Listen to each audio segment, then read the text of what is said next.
Eu fui um dos que aprovei plenamente essa escolha do estudo sobre o livro de Tiago. Tiago e Provérbios são dois livros da Bíblia que nos mostra como devemos proceder no nosso dia a dia. Ele é prático. E o Tiago, ele desperta-nos também pela fé, para colocarmos as nossas ações sempre também direcionadas para a fé. O nosso texto é Tiago 1, são 3 versículos, 9, 10 e 11. Diz assim: o irmão, porém, de condição humilde, glorie-se na sua dignidade, e o rico na sua insignificância, porque ele passará como a flor da erva. Porque o sol se levanta com o seu ardente calor, e a erva seca, e a sua flor cai, e desaparece a formosura do seu aspecto. Assim também se murchará o rico em seus caminhos.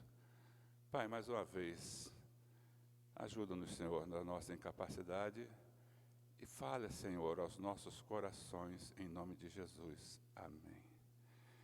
Esse livro de Tiago é uma maravilha, porque ele trabalha temas sobre perspectivas práticas de fé e nos alerta para alguns detalhes importantes.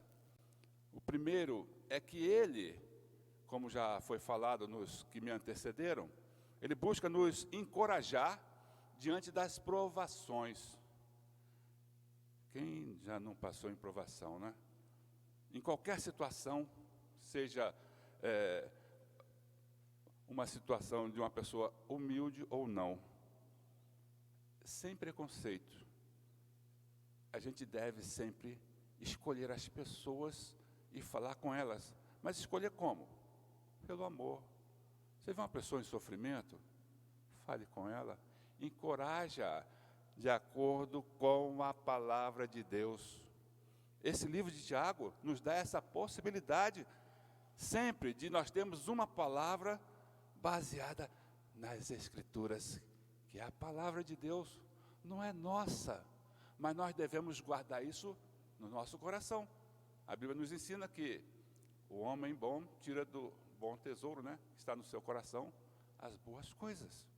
E se nós guardarmos a palavra de Deus dessa maneira, nós vamos influenciar de uma maneira glamourosa, positiva, edificante, aquela pessoa que está sofrendo. Outra coisa, fala sobre advertir. A advertência que Tiago faz aqui é admoestar ricos contra a falsa noção que a noção judaica de que quem tem riqueza é porque é abençoado por Deus. Aí, logicamente, quem não tem riqueza é desprezado por Deus. Isso é uma falsa ilusão. Nós temos que advertir as pessoas que existem tesouros terrenos muito cobiçados pelas pessoas, mas existem tesouros eternos que a palavra também nos diz, nos manda proclamar esses tesouros, e que muitas vezes o rico não consegue e o pobre consegue. Mas a palavra não faz discriminação entre pobre e rico. Fala que é difícil um rico entrar no reino dos céus, não é? Outra coisa, esse livro nos exorta, é para exortar de forma firme, buscando uma lucidez que devemos ter diante da palavra, para as práticas que a palavra nos ensina, nos estimula. Quando você é estimulado, você cria uma motivação. Esse é o caminho que eu quero andar. Não quero andar de outra maneira. E também, da mesma forma, esta mesma palavra nos ensina. Então, ela é boa para ensinar. Como? Nós precisamos ter a prática da comunhão, da mutualidade uns com os outros. Quando a gente lê Tiago, a gente diz, puxa vida, eu podia ter falado isso com aquele irmão, com aquele jovem, com aquela criança. Olha, ele fez algo que não soou bem, não ficou bem, mas se eu tivesse falado, talvez ele teria evitado de ter aquele comportamento. Então, o livro de Tiago, ele é eminentemente prático. Ele foi direcionado para os da dispersação, mas alcança toda a igreja do Senhor. Então, se nós somos igreja do Senhor, nós temos que buscar essa situação de encorajamento, advertência, de exortação e de ensino na pureza da palavra. Porque muitas vezes as pessoas também pegam o ensinamento e deturpam o ensinamento. E isso não é bom, não é agradável a Deus. Então, o autor de Tiago nos ensina que as diferentes condições sociais não criam superioridade ou inferioridade dentro das comunidades cristãs, porque esses valores não são os que contam diante de Deus. Ele é rico, ele é pobre. Não. Esses valores não fazem diferença para o Senhor. Os valores de Deus, sim. Pode ser uma pessoa rica que está longe dos valores que Deus nos ensina. E uma pessoa pobre, muito centrada naquilo que a palavra nos ensina. E logo quando você lê o primeiro versículo, no 9, né? Os irmãos, porém, de condição humilde, gloriem-se na sua dignidade. Aí fala, poxa, tem alguma coisa esquisita aí. Se ele é humilde, ele é pobre, ele é necessitado, ele vai gloriar-se na sua dignidade. Aí é o que o irmão Carlos leu. Nós somos herdeiros de Deus. Essa é uma posição que não importa riqueza, pobreza, dificuldade ou facilidade. Essa posição que foi lido em Romanos 8 mostra que nós precisamos caminhar conforme Deus nos orienta nessas situações. Então, nós temos situação de humildade, de pobreza, né? Somos fracos, mas nós temos uma posição em Cristo Jesus que nenhum dinheiro do mundo tira. Nós não podemos trocar essa posição. Quem nos separará do amor de Deus? Fome, nudez, perigo, espada. Nós não podemos trocar essa posição por isso, porque são coisas do mundo. E Deus trabalha os nossos corações para ficarmos firmes e caminharmos diante dele nessa perspectiva. É interessante que os textos de Tiago, né, chamam a nossa atenção para os verdadeiros valores da vida, que não está no dinheiro. Mas o mundo ele tem os seus valores. Eles buscam desesperadamente riquezas. Não tem limite. Eu posso passar por cima de fulano, eu posso passar por cima de ciclano, eu vou fazer uma fofoca aqui, vou derrubar aquele fulano ali, porque eu quero aquele lugar que ele está ocupando. Esses são os valores do mundo.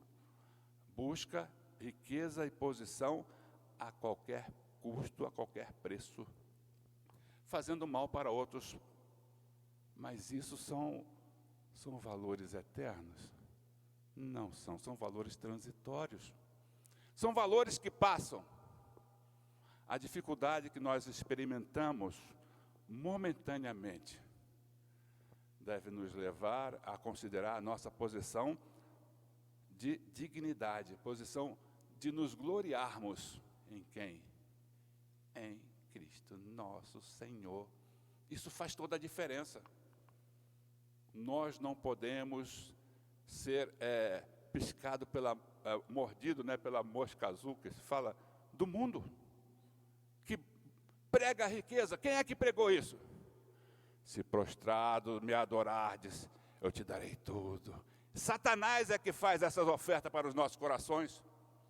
Nós não podemos trocar essa oferta de Satanás por essa posição de dignidade em Cristo Jesus. Precisamos ter bastante cuidado, bastante zelo com a nossa vida. Existem os princípios que o mundo usa e que nós não devemos usar, esses princípios fazem mal a todos. Então, o nosso corpo, ele sem dúvida, né, ele tem necessidades que precisam ser supridas, mas a alma que habita nele, nesse corpo, também tem necessidades, e principalmente em direção à vida eterna. Vocês viram? Corpo, a carne e o espírito militam entre a gente. Se nós temos que suprir as necessidades também da carne, de nos alimentarmos, de nos cuidarmos e tudo mais. Mas se nós falamos, não, eu vou ser o cara, que eu quero ter tudo e não quero fazer nada, então eu quero facilidade. Aí começa a enveredar nos caminhos da fraude, da corrupção, se alia a criminosos para se dar bem. Não quer passar a provação que muitas vezes nós nos deparamos, mas que elas são para que a gente confie em Deus, ande no caminho do Senhor, não perca a esperança, porque nós temos uma posição de dignidade em Cristo Jesus. Existem conceitos errados que a gente às vezes cai nessa rasteira, né? A pobreza em si mesma, ela não é má e nem significa falta de fé. Da mesma forma que a riqueza em si mesma não é má e não significa ser poderoso na fé. Ah, você tem muita fé, por isso você tem muito dinheiro. Deus nos desafia para colocar responsabilidades maiores pela demonstração da nossa fé. A resposta de riquezas é por Ele, para a obra dEle. Nós somos instrumentos nas mãos de Deus. Nós temos que tomar muito cuidado em não discriminar o que é pobre, privilegiando o que é rico. Nós não podemos fazer isso. Na palavra de Deus não há acepção de pessoas. Todos pecaram e carecem da glória de Deus. Nós somos alvo do amor de Deus. Ele não mandou o seu Filho unigênito para vir, para nos resgatar. A gente resgata aquilo que está perdido. Tem um preço. Vou pagar o preço, né? É o que acontece nos sequestros, né? O camarada sequestra alguém, tem que me pagar tanto, tanto. E o preço foi um preço de sangue. Jesus deu a sua vida por nós, pecadores. E quando nós ainda éramos inimigos dele, não queríamos nem saber dele. É impressionante o que o mundo está fazendo para afastar Jesus a partir das crianças, dos meninos, das criancinhas de colo e tudo mais. Inventam coisas perversas para trazer a mente deles cooptadas para um tablet, um celular, para as notícias que o mundo dá, e naquele coração passa a existir uma barreira para que Jesus entre nele. Nós temos essa obrigação e cuidado para que os nossos filhos, netos, os que estão ao nosso redor, caminhem de acordo com a orientação da palavra de Deus. Nós precisamos trabalhar isso. A tendência humana é valorizar a riqueza. A beleza física. Existe hoje um culto ao corpo, né? Até teve um brasileiro aí que disputou um título aí, ficou em segundo lugar. Ele realmente parece que trabalhou muito mais do que o outro que ganhou. Mas era o corpo. Corpo. Nós somos uma parte material e uma parte imaterial. Corpo, alma ou espírito ou espírito. Temos os tricotomistas e os dicotomistas. não importa essa diferença. É uma parte imaterial. Essa parte imaterial tem necessidades. A parte material, a parte física, tem necessidades, né? Nós temos aí nossa candidata a doutora aí, Rafaela, né? Está estudando para cuidar da parte material, mas graças a Deus ela tem suporte para também trabalhar a parte espiritual dos seus pacientes. Continue nesse caminho. As duas partes têm necessidades. Precisamos tratá-las bem. Precisamos olhar com muito cuidado, muito zelo, porque existe a sabedoria, o conhecimento do mundo desvirtua a sabedoria da palavra. Os verdadeiros valores divinos são diferentes, né? Basta a gente abrir a Bíblia aí, vamos abrir aí, Mateus 5.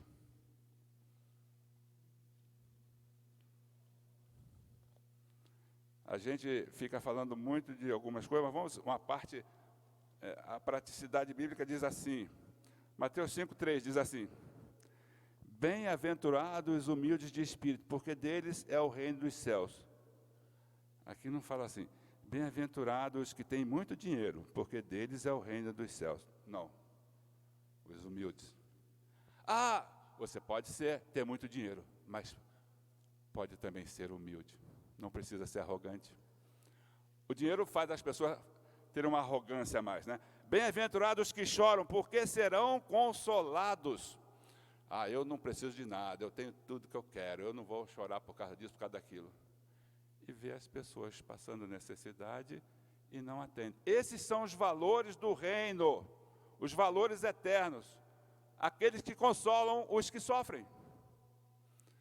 Bem-aventurados os mansos, porque herdarão a terra. Eu sou de guerra. Eu poderia falar, né? Eu sou de infantaria, mas a minha infantaria é para defender, não é para destruir, não é simplesmente para usurpar o que é dos outros. Então, os mansos conseguem falar com as pessoas que carecem e precisam ouvir a palavra de uma maneira agradável. Fala com educação, não fala com arrogância, mas busca orientar aquela pessoa que está precisando de orientação, de ouvir a palavra. Bem-aventurados que têm fome e sede de justiça, porque serão fartos. Você já foi injustiçado? Já se sentiu injustiçado? É horrível, é horrível. Eu já fui várias vezes. E até mesmo em situação de total responsabilidade. Já fui ofendido. E depois, muitos anos depois, a pessoa me pediu perdão. E graças a Deus, porque aquele coração foi regenerado e eu também aceitei. Mas é difícil. Se a gente não viver para praticar a justiça, meu Deus. Eu ontem, conversando com o Renato falou, é decepcionante a gente ver os caminhos que a nossa justiça está trilhando. Realmente triste. Porque a gente vê que o direito não está sendo preservado, valores mais políticos do que legais estão sendo a realidade de nossas vidas. Bem-aventurados os misericordiosos, porque alcançarão misericórdia. Olha, a Bíblia é bem clara. Se não perdoardes os seus devedores, também você não será perdoado. A oração do Pai Nosso fala isso. Perdoa-nos, assim como nós perdoamos. Precisamos usar de misericórdia, ter dó, compaixão com as pessoas, porque só assim nós estaremos investindo no que é eterno, nos valores do reino, os valores que o nosso Deus nos ensina. Bem-aventurados os limpos de coração, porque verão a Deus. A Bíblia fala, você se não tornar como criança, não pode entrar no reino dos céus. Limpar o nosso coração de toda a sujeira que a gente, vamos dizer assim, impregnado dia a dia, vendo, lendo notícias em tudo quanto é local. não constrói para o reino de Deus, principalmente se aquilo fizer algum efeito na sua vida. Aquilo que não presta. É lógico que você às vezes não tem jeito, você chega e depara com uma situação terrível, você vai ver, mas você não deve aceitar aquilo no seu coração. A palavra que ofende a palavra de Deus não deve ser aceita e implantada no seu coração, você tem que resistir. Ore a Deus, peça ajuda, ação do Espírito Santo na sua vida. Bem-aventurados os pacificadores, porque serão chamados filhos de Deus, aqueles que levam a paz. Isso aí faz toda a diferença. Nós temos que ser pacificadores e não andar com gasolina, né? Bem-aventurados os perseguidos, por causa da justiça, porque deles é o reino de Deus. Bem-aventurados sois, quando por minha causa vos injuriarem, vos perseguirem, e mentindo, disserem todo mal contra vós. Tem sido dessa maneira na sua vida? Você tem sido perseguido, injuriado? Você está no caminho certo de construção das riquezas eternas. Preste atenção, não despreze as riquezas eternas. O mundo é passageiro. Concluindo, a carta de Tiago, então, vem a nos encorajar, nos advertir, nos exortar, nos ensinar. Foi escrito para os dispersos e para a igreja do Senhor. A igreja do Senhor Jesus Cristo. Na perspectiva de Deus, com a abordagem adequada diante das provações. Você está tendo provações? Leia a carta de Tiago. Ela vai falar algo no seu coração, vai falar algo para que você na comunhão possa orar com o seu irmão. Portanto, Tiago apresenta, o contraste entre a felicidade que os ímpios buscam desenfreadamente e a felicidade verdadeira que Deus nos dá. Devemos buscar e confiar no que Deus nos dá, porque é eterna essa felicidade, enquanto a felicidade material são temporais do mundo. Oremos. Pai de amor, obrigado, Senhor, pela tua misericórdia para conosco, de termos encontrado o caminho que está em Cristo Jesus. Ó Deus, trabalhe os nossos corações para que possamos, Senhor, neste mundo, termos o suficiente, conforme Mateus 6,33 fala, O cuidado de nos vestirmos, nos alimentarmos e bebermos. Mas, da mesma forma, sermos eficazes nas buscas dos valores eternos, Senhor. Ó Deus, tem misericórdia da tua igreja, do teu povo, e que o teu Espírito nos guie diante de todas essas provações, guardando o nosso coração firme no Senhor Jesus. Assim te pedimos em nome de Jesus. Amém.